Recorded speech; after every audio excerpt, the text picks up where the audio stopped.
नमस्कार, मैं हूं आपके साथ आस्था कौशिक। हरिद्वार में बड़ा सड़क हादसा हुआ है। लक्सर पुरकाजी मार्ग पर दर्दनाक सड़क हादसा हुआ है जिसमें 5 लोगों की मौत हो गई है। देर रात हुए एक्सीडेंट में 2 बाइक्स की आमने सामने टक्कर हुई और पीछे से आ रही तीसरी बाइक भी इनसे टकरा गई। घायलों का इस वक्त इलाज चल रहा है। लक्सर कोतवाली क्षेत्र में यह हादसा हुआ, जहां बीती रात 2 बाइक्स की आपस में टक्कर हुई और उसके बाद पीछे से आ रही तीसरी बाइक भी इनसे टकरा गई। इस सड़क हादसे में 5 लोगों की दर्दनाक मौत हो गई है। बीती रात की यह घटना है। घायलों का इलाज फिलहाल अस्पताल में चल रहा है। 3 टू व्हीलर आपस में भिड़ गए जिस कारण 5 लोगों की जान चली गई। हरिद्वार में यह बड़ा सड़क हादसा हुआ है। इस एक्सीडेंट में 5 लोगों की मौत हुई है और जो घायल है उनका अस्पताल में इलाज चल रहा है। 2 बाइक्स की आपस में टक्कर हुई और उसके बाद पीछे से आ रही तीसरी बाइक भी इनसे टकरा गई।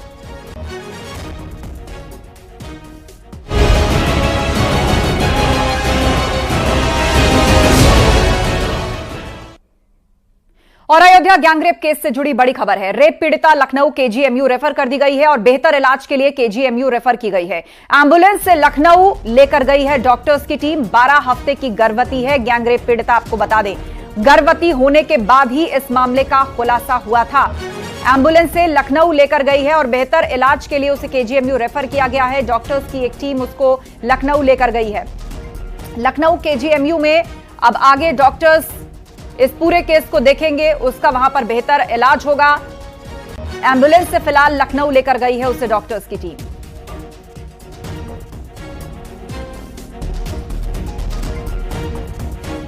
अयोध्या गैंगरेप के मुख्य आरोपी मोहिद खान का शॉपिंग कॉम्प्लेक्स खाली करवाया जा रहा है। शॉपिंग कॉम्प्लेक्स में बैंक और कई दुकानें हैं। शॉपिंग कॉम्प्लेक्स से बैंक को खाली करने के बाद कार्रवाई की जाएगी। मोहिद खान की और भी प्रॉपर्टीज की जांच चल रही है। पुलिस चौकी वाली बिल्डिंग भी कार्रवाई की जद में है। मोहिद खान की बिल्डिंग में 2012 में भदरसा पुलिस चौकी खोली गई थी और गैंगरेप के बाद पुलिस चौकी को भरतकुंड पर शिफ्ट कर दिया गया है।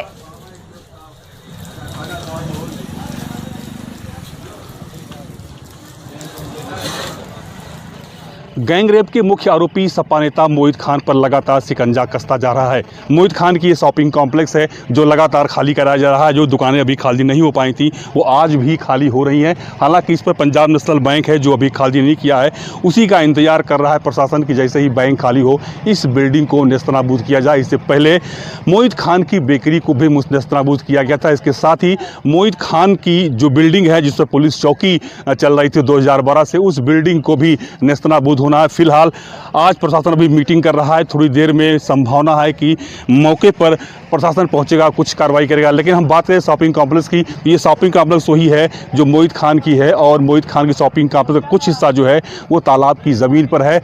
चिन्हांकन हो चुका है, बस कार्रवाई की देर को मिलाकर जैसे ही ये शॉपिंग कॉम्प्लेक्स खाली होता है इसको भी नेस्तनाबूद कर दिया जाएगा। केबी शुक्ला, न्यूज़ 18, भदरसा, अयोध्या।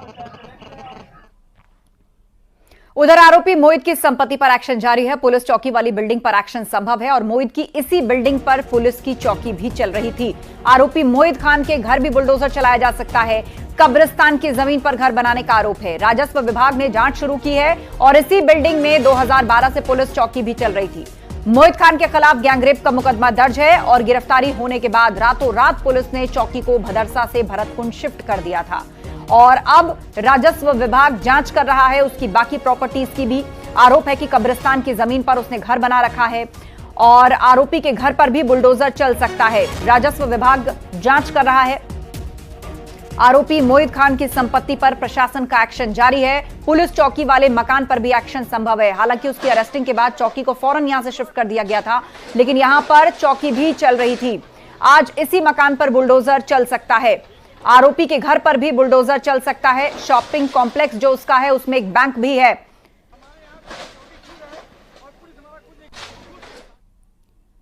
अयोध्या मामले में बीजेपी प्रतिनिधि मंडल ने बीजेपी नेतृत्व को अपनी रिपोर्ट सौंपी है और बीजेपी के राज्यसभा सांसद बाबूराम निषाद के नेतृत्व में अयोध्या गई 3 सदस्यीय टीम ने अपनी फैक्ट फाइंडिंग रिपोर्ट शीर्ष संगठन को सौंपी है। फैक्ट फाइंडिंग रिपोर्ट लगभग 4 पन्नों की है। सपा पर सीधा हमला बोला गया है, लोकल पुलिस की भूमिका पर सवाल उठाए गए हैं और साथ साथ मुआवजा बढ़ाने की बात इस रिपोर्ट में कही गई। आज शून्यकाल में राज्यसभा सदस्य बाबूराम निषाद इस मुद्दे को सदन में उठाएंगे। तो बीजेपी डेलीगेशन जो मिला और उसके बाद उसकी रिपोर्ट में किन बातों का जिक्र है उसकी जानकारी सामने आई है।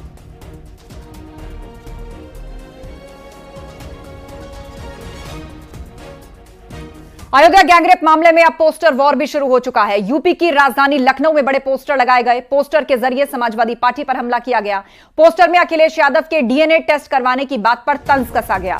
पोस्टर में अयोध्या गैंगरेप के आरोपी मोहिद खान का जिक्र है और यूपी पूर्व मुख्यमंत्री मुलायम सिंह यादव के एक बयान का भी जिक्र है, जिसमें उन्होंने कहा था कि लड़कों से गलतियां हो जाती हैं।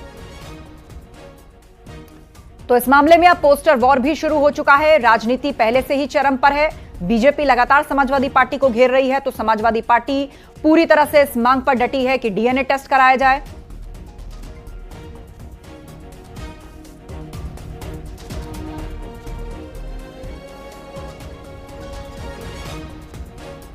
अयोध्या गैंगरेप पर अखिलेश यादव का बयान सामने आया है और उन्होंने कहा कि कानून में कहा गया है कि डीएनए टेस्ट हो। डीएनए टेस्ट की मांग गलत नहीं है। पुलिस वहां की पूरी सच्चाई जानती है। डीएनए टेस्ट की मांग गलत कैसे है? बीजेपी सरकार चाहती है पुलिस कार्यकर्ता बन जाए। चुनाव से पहले बीजेपी षड्यंत्र करना चाहती है, जिसमें कोई पॉलिटिकल पार्टी, अगर समाजवादी पार्टी ये बात कहती है कि डीएनए टेस्ट होना चाहिए, कैसे मुख्यमंत्री हैं? ये इन्हें कौन राय दे रहा है? ये कानून किसका संशोधित है? ये इन्हीं का संशोधित कानून है 2023 का, जिसमें ये कहा गया है कि डीएनए टेस्ट होना चाहिए अगर 7 साल से ज्यादा किसी की सजा का कोई प्रावधान है तो क्या गलत मांगा? और उनके परिवार के लोग कह रहे हैं, और वहां भी पुलिस सच्चाई जानती है। अयोध्या मामले पर एसपी सांसद अवधेश प्रसाद का बयान आया है, जिन्होंने कहा है कि पीड़िता के साथ एसपी खड़ी है। जो आरोपी हो कड़ी सजा मिले। पार्टी ने उच्च स्तरीय कमेटी का गठन किया। रिपोर्ट के आधार पर कार्रवाई की जाएगी। दूध का दूध, पानी का पानी होगा। समाजवादी पार्टी की ये मांग है, सरकार सुरक्षा दे। 20 लाख का मुआवजा मिलना चाहिए। ये अयोध्या से सांसद अवधेश प्रसाद ने कहा। जो मामला है जी बहुत ही दर्दनाक है, शर्मनाक है और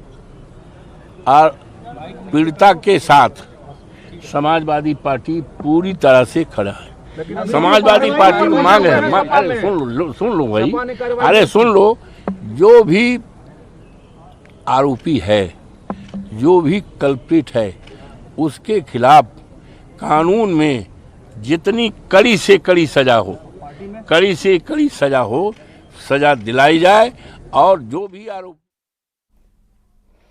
नोएडा से बड़ी खबर आ रही है। मुआवजा गड़बड़ी मामले में जांच के लिए सुप्रीम कोर्ट ने नई एसआईटी बनाने का आदेश दिया है और नई एसआईटी में एडीजी, आईजी और एसएसपी रैंक के ऑफिसर शामिल होंगे।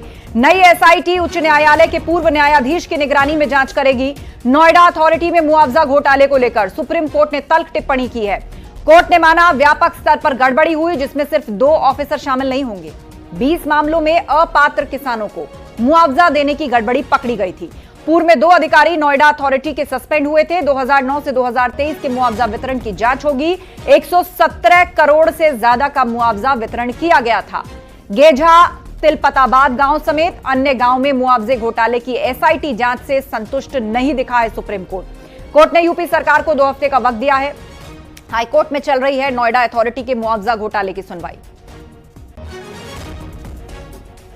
तो 2009 से 2023 के बीच में जो मुआवजा बटा है उसकी जांच की जाएगी। सुप्रीम कोर्ट ने इसे लेकर आज तल्ख टिप्पणी की है।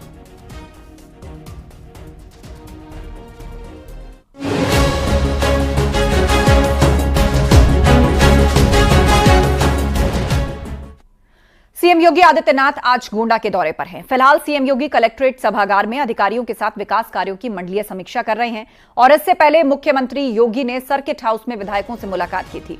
जनप्रतिनिधियों और भाजपा पदाधिकारियों से सीएम योगी मुलाकात कर चुके हैं। ब्लॉक प्रमुखों और कार्यकर्ताओं से भी मुख्यमंत्री ने मुलाकात की है।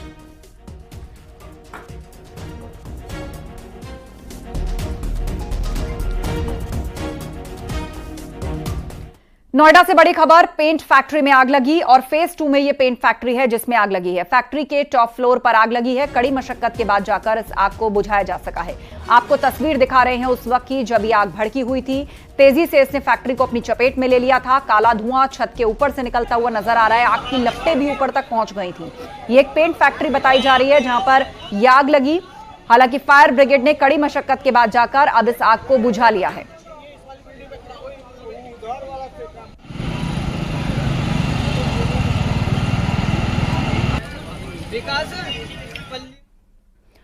वाराणसी में कांवड़िए से मारपीट की गई। मारपीट का वीडियो वायरल हो रहा है। मामला लालपुर पांडेपुर थाना क्षेत्र के हुकुलगंज का है। इस वीडियो में साफ दिख रहा है कि पहले कांवड़िए से बातचीत की गई और उसके बाद दोनों लड़के कांवड़ियों को खींचकर सड़क की दूसरी तरफ लाते हैं और फिर दोनों लड़के कांवड़िए के साथ मारपीट करते हैं। पुलिस मामले की जांच में जुटी है।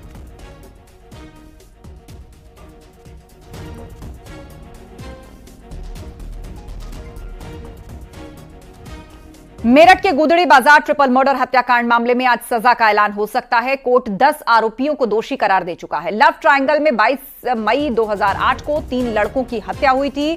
सुनील ढाका, पुनीत गिरी और सुधीर उज्जवल, इन तीनों की हत्या करके शव हिंडा नदी में फेंक दिए गए थे।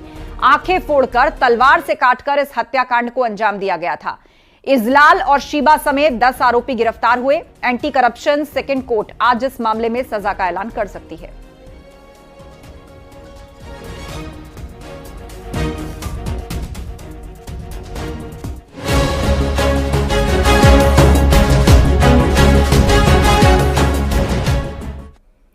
मैनपुरी पुलिस को बड़ी सफलता मिली है। बीएससी की छात्रा ने सुसाइड मामले में पुलिस ने एक आरोपी को गिरफ्तार किया है। आरोप यह है कि छात्रा ने एक मुस्लिम लड़के से परेशान होकर फांसी लगाकर आत्महत्या की। मामला मैनपुरी के कुरावली का है। छात्रा के पिता के मुताबिक पड़ोस में रहने वाला वासिफ धर्म परिवर्तन और शादी करने का दबाव बना रहा था। तेजाब डालने, अश्लील वीडियो वायरल करने की धमकी दे रहा था। परेशान होकर उनकी बेटी ने सुसाइड किया।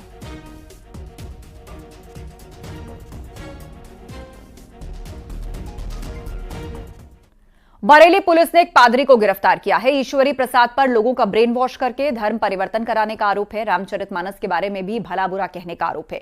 दरअसल आरोपी हर रविवार अपने घर पर प्रार्थना सभा का आयोजन करता था जिसमें महिलाओं, पुरुष और बच्चों को बुलाता और फिर ब्रेन वॉश करके उनका धर्म परिवर्तन करवाता था। हिंदू संगठनों को जैसे इस बात की भनक लगी तो उन्होंने पुलिस को फौरन सूचना दी।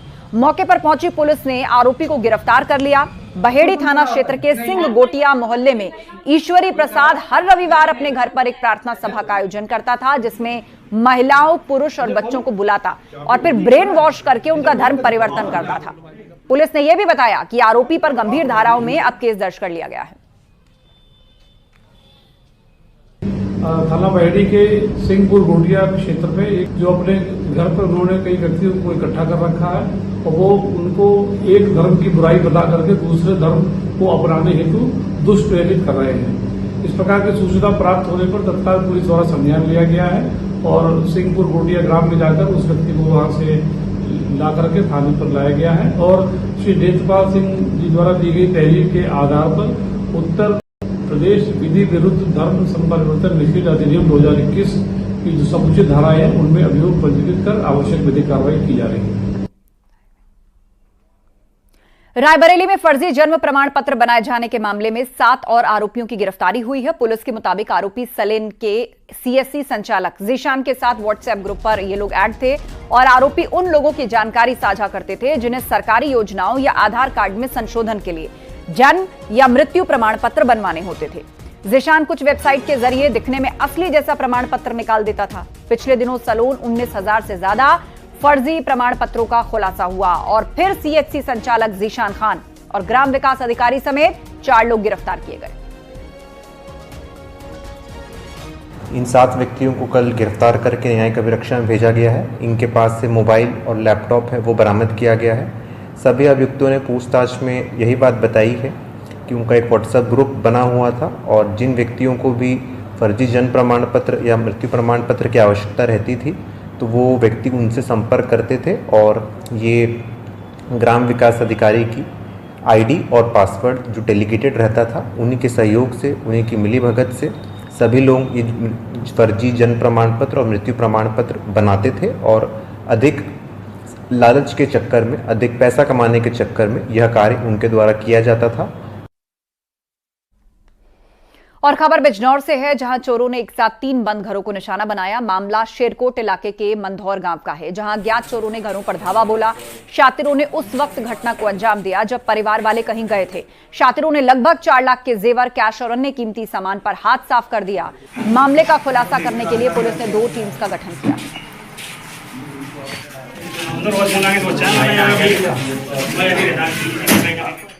ललितपुर पुलिस ने चिटफंड कंपनी की आड़ में धोखाधड़ी करने वाले गिरोह का पर्दाफाश किया। पुलिस ने 25,000 के इनामी को गिरफ्तार किया और पुलिस के मुताबिक शातिर बदमाश पैसा दोगुना करने का झांसा देकर हजारों करोड़ लेकर फरार चल रहे हैं। मामले की जांच के लिए एसआईटी टीम गठित की गई है।